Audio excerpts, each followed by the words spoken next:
Friends, this is Panjwani again. Friends, पिछले video lecture में हमारा अपडेट वाला कोड कंप्लीट हो चुका था। हमने प्रोफाइल को अपडेट कर लिया था। ओके, एंड इसके आगे हम दो मॉडल्स बनाने वाले हैं, एम्प्लॉय का एक्सपीरियंस को स्टोर करने के लिए एंड एम्प्लॉय के एजुकेशन डिटेल को स्टोर करने के लिए। तो आते हैं models.py में। दो नए मॉडल क्लासेस बनानी है, तो इसको मैं कॉपी कर लेता हूँ एंड यहाँ पे पेस्ट कर देता हूँ। एंड इस वाले मॉडल क्लास का मैं नाम दे देता हूँ एम्प्लॉय एजुकेशन। ठीक है, इसमें भी हम यूज़र को फॉरेन की बना लेंगे एंड उसके बाद ये सारी फील्ड हमें चेंज करना पड़ेंगी। तो सबसे पहले हमें एजुकेशन का डिटेल अगर लेना है तो मैं यूज़र से सबसे पहले उसके पोस्ट ग्रेजुएशन कोर्स की डिटेल लूँगा। मीन्स उसका कॉलेज का नाम क्या था, ईयर ऑफ पासिंग क्या था, परसेंटेज क्या था, ये सारा डेटा मुझे एंटर करवाना है। तो मैंने एक फील्ड बना दी कोर्स पीजी मतलब पोस्ट ग्रेजुएशन को मैंने शॉर्ट फॉर्म में लिखा है। उसके बाद मैंने लिखा स्कूल कॉलेज पीजी। ठीक है, स्कूल कॉलेज पीजी। ठीक है, मतलब जो भी कॉलेज था आपका पोस्ट ग्रेजुएशन का, उसका नाम आप इसमें स्टोर करोगे। उसके बाद हमें ईयर ऑफ पासिंग का इंफॉर्मेशन लेना है। Year of passing, then after percentage year of passing, और उसके आगे मैं पीजी लिख देता हूँ, post graduation. And then after percentage post graduation. And अब यहाँ पे मैं इसका साइज सेट कर देता हूँ, models dot character field size में इसका कर देता हूँ 100 एंड इसको नल इक्वल टू हम ट्रू कर देते हैं, क्योंकि ज़रूरी नहीं है कि सभी एम्प्लॉय का पोस्ट ग्रेजुएशन हो सकता है किसी का ओनली ग्रेजुएशन हो। तो नल की वैल्यू हम ट्रू सेट कर देते हैं। एंड शुरू में तो डेटा वैसे भी क्या रहेगा, नल रहेगा। ठीक है, वैल्यू तो तब आएगी जब यूज़र अपडेट करेगा अपनी इंफॉर्मेशन को। स्कूल कॉलेज का नाम जो भी साइज़ देना हो, 100, 200, null equal to true. Year of passing, इसका साइज में दे दिया 20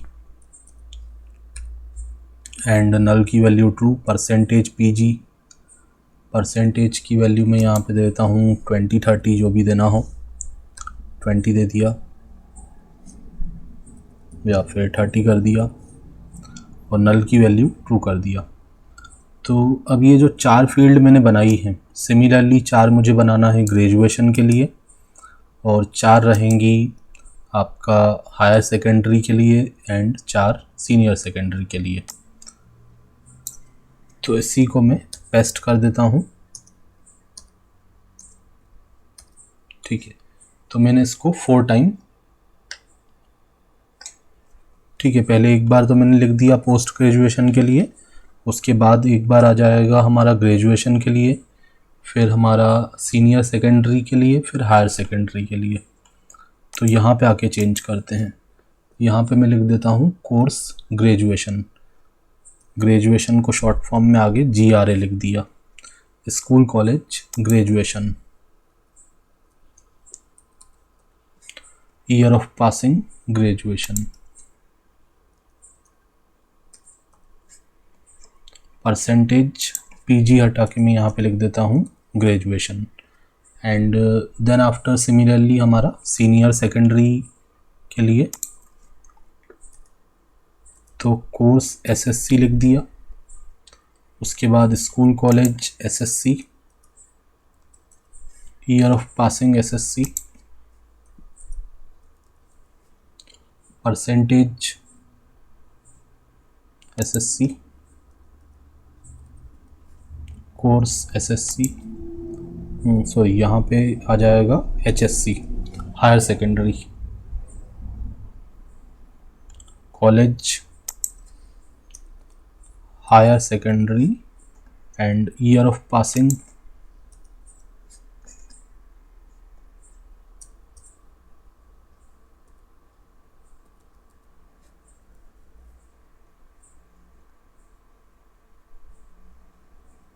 लास्ट में परसेंटेज।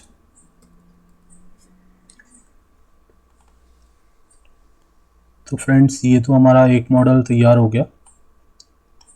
एक बार हम चेक कर लेते हैं। कोर्स पोस्ट ग्रेजुएशन का साइज 100, स्कूल कॉलेज का 200, ईयर ऑफ पासिंग 20, परसेंटेज 30। ये हो गया ग्रेजुएशन के लिए, ये एसएससी के लिए, ये एचएससी के लिए, हायर सेकेंडरी के लिए। ओके, यहाँ पे मैं यूज़र का नाम रिटर्न करवा देता हूँ। और अगर आप देखना चाहते हो कि ये यूज़र नेम कहाँ पे रिटर्न होता है, तो ये मैं आपको बताऊंगा। अभी मैं आपको पहले तो इसका एक मॉडल और हम क्रिएट कर लेते हैं, उसके बाद में आपको, या फिर हम एक बार देख ही लेते हैं। अगर आप यहाँ पे एडमिन को ओपन करेंगे, जो जेंगो का डिफ़ॉल्ट एडमिनिस्ट्रेशन होता है, you are authenticated but are not authorised to access this page. Okay, यहाँ पे क्योंकि हमने लॉगिन किया हुआ है इसीलिए प्रॉब्लम आ रही है, तो इसको लॉग आउट करते हैं। अब जाते हैं।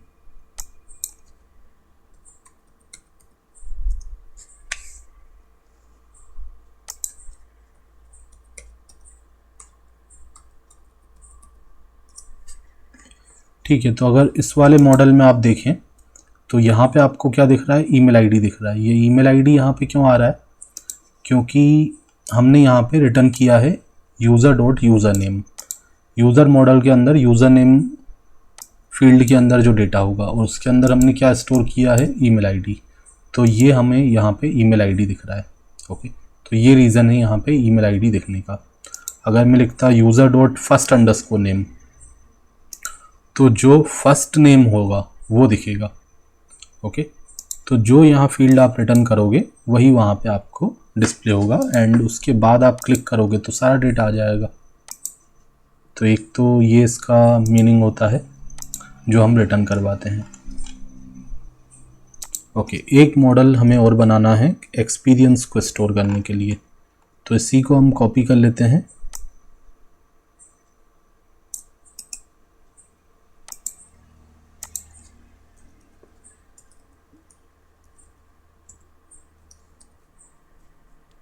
ठीक है, तो अब एम्प्लॉय का एक्सपीरियंस हमें स्टोर करवाना है। हम चाहते हैं कि एम्प्लॉय जो लास्ट किस किस कंपनी में वर्क कर चुका है, लास्ट की 3 कंपनीज की डिटेल वो एंटर कर पाए। तो यहाँ पे मैं इसका नाम दे देता हूँ एम्प्लॉय एक्सपीरियंस। और ज़रूरी नहीं है कि सबकी लास्ट 3 कंपनीज हों, किसी की 2 कंपनीज होंगी या फिर किसी की फर्स्ट कंपनी होगी। ठीक है, मतलब कोई पहली बार जॉब कर रहा है, या पहली 2 बार कर चुका है, या पहले 3 बार कर चुका है। ठीक है, तो इसमें भी हमें नल को ट्रू रखना पड़ेगा, क्योंकि कंपलसरी नहीं है, किसी ने डिटेल फिल करना है, किसी ने नहीं करना है। ओके, तो यहाँ फील्ड्स चेंज कर लेते हैं। कोर्स पोस्ट ग्रेजुएशन की जगह मैं लिख देता हूँ कंपनी 1 नेम। ठीक है, मतलब जो भी आपकी पहली कंपनी जिसमें आपने वर्क किया था उसका नाम बताओगे आप, एंड उसके बाद उसका डेजिग्नेशन, मतलब क्या वर्क था आपका, किस डेजिग्नेशन पे थे आप। तो यहाँ पे लिखा डेजिग्नेशन, सॉरी डिज़ाइन नहीं, डेजिग्नेशन। डेजिग्नेशन को शॉर्ट फॉर्म में DESIG लिख दिया मैंने। एंड उसके बाद सैलरी आपका क्या था वहाँ पे,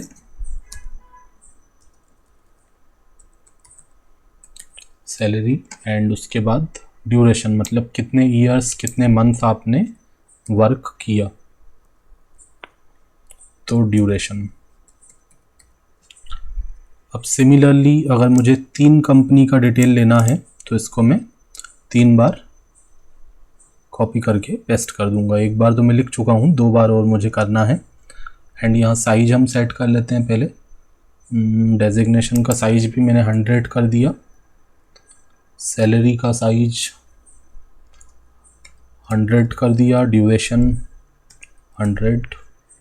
ओके, तो साइज आप अपने अकॉर्डिंग सेट कर सकते हैं।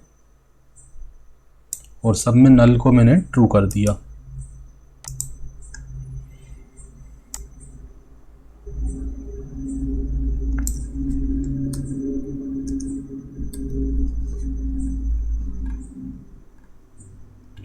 Name, designation, salary, duration, name, designation, salary, duration. ठीक है, तो यहाँ पे चेंज कर लेते हैं। सबसे पहले यहाँ 2 आ जाएगा, मतलब जो भी आप सेकंड कंपनी का डिटेल एंटर करेंगे वो इसके अंदर रहेगा।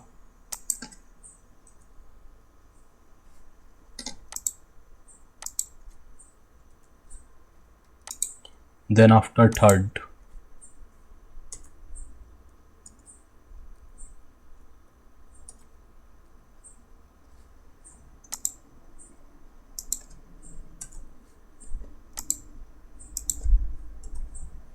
ठीक है, अब हम इसे माइग्रेट करवा लेते हैं।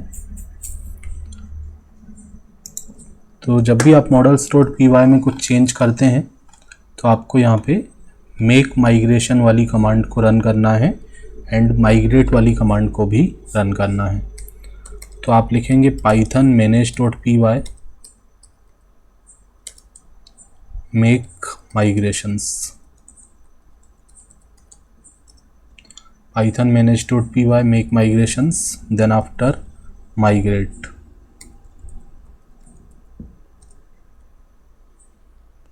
ठीक है, एंड अब ये दोनों मॉडल्स क्रिएट हो चुके हैं। तो इसको हम अगर यहाँ एडमिन पैनल में देखना चाहते हैं तो हमें इन दोनों को एडमिन डॉट पी वाई में जाके बताना पड़ेगा, admin dot P Y file में जाके।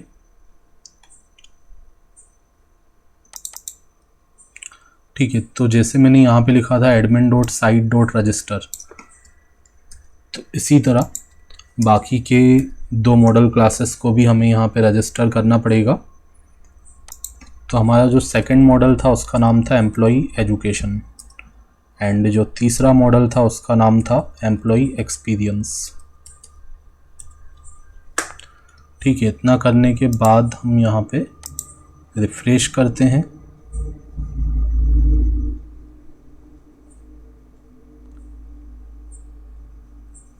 तो अब आप देखेंगे 2 मॉडल क्लासेस आपको यहाँ पे और डिस्प्ले हो जाएंगी।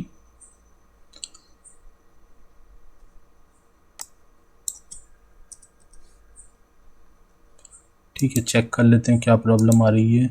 अच्छा, मैंने रन नहीं किया। ठीक है, रन सर्वर भी करना पड़ेगा क्योंकि सर्वर तो स्टॉप हो चुका था।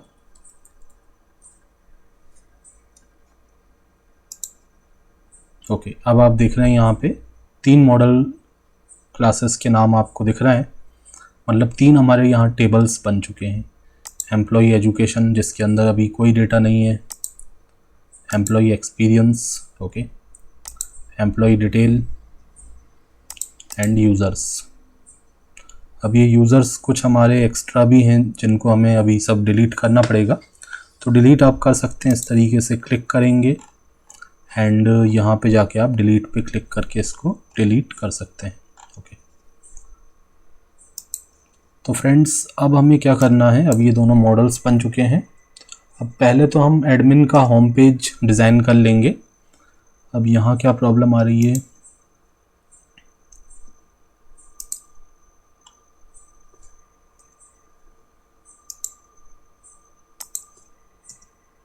ओके,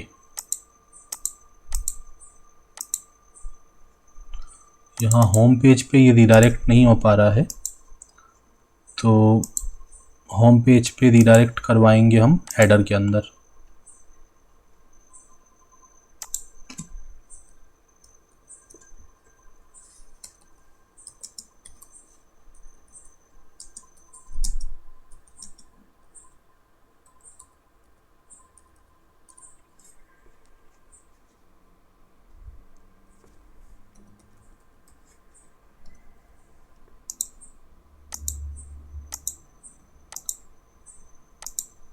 ठीक है, तो ये होम पेज पे रिडायरेक्ट हो रहा है। तो अब हम सबसे पहले क्या कर लेते हैं कि एडमिन का लॉगिन पेज क्रिएट कर लेते हैं।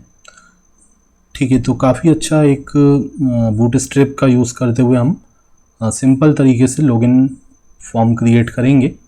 तो वो आप ज़रूर देखिए नेक्स्ट वीडियो लेक्चर में। Thanks for watching.